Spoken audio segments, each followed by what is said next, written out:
Yo, what's up everybody? I'm back. It's your boy Johnny with Johnny Uploads. Got a new video for you today. This here is to talk about 5 mods that actually got me down to 10 miles per gallon.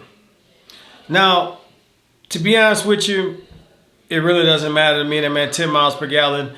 I am more concerned about the smiles per gallon. So, there's other folks out there that are concerned about their MPG, their fuel economy when they get a truck. But most of us guys, you know, we really don't give up. And that's where we're at.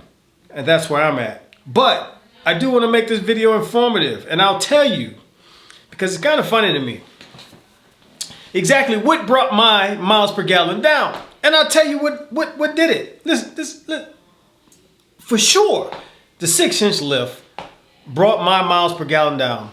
The way that truck is lifted up, I can actually feel the wind when I'm driving. You know, you get to a certain speed limit, I can kind of feel the vibration. When it's windy, I can feel me being up in the air. I know it's slowing the truck down. I know it brought my miles per gallon down. Okay? 6-inch lift, lifting your truck, you will lose fuel economy. Okay? Take note. 1. 2. Get in this range, AFM, DFM, deleter, disabler, whatever you want to call it, the range. It gets rid of V4 mode, V6 mode, dropping cylinders, whatever. It keeps it in constant V8 mode. And that's what's been happening in my truck, and it feels good, and you ride and you're flowing it. It does feel like a new ride. Take off here.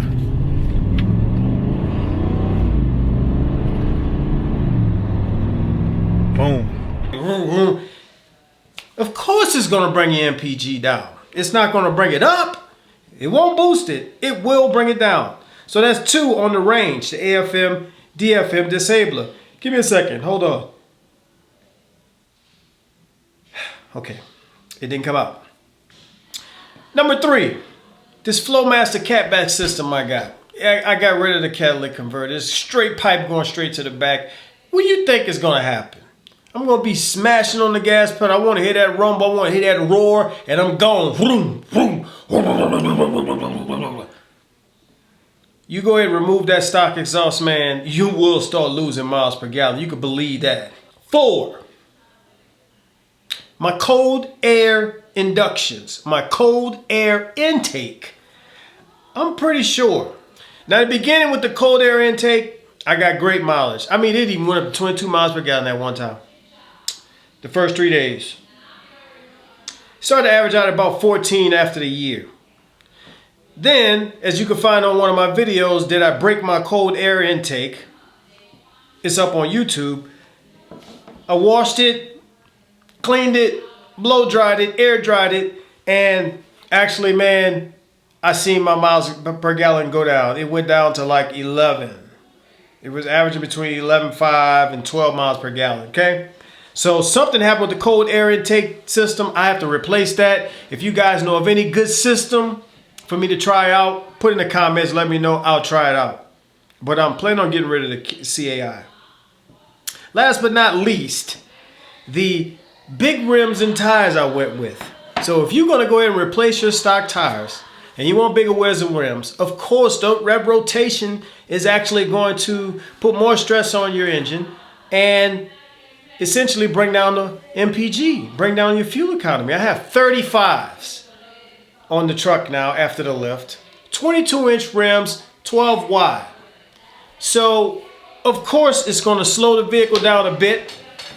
It's going to slow down your fuel economy. You won't get those numbers that you might expect with a stock vehicle. But with all that being said, I'm completely happy. It doesn't matter how much I'm spending at the pump. You know what I'm saying? Because my truck rides like a dunk.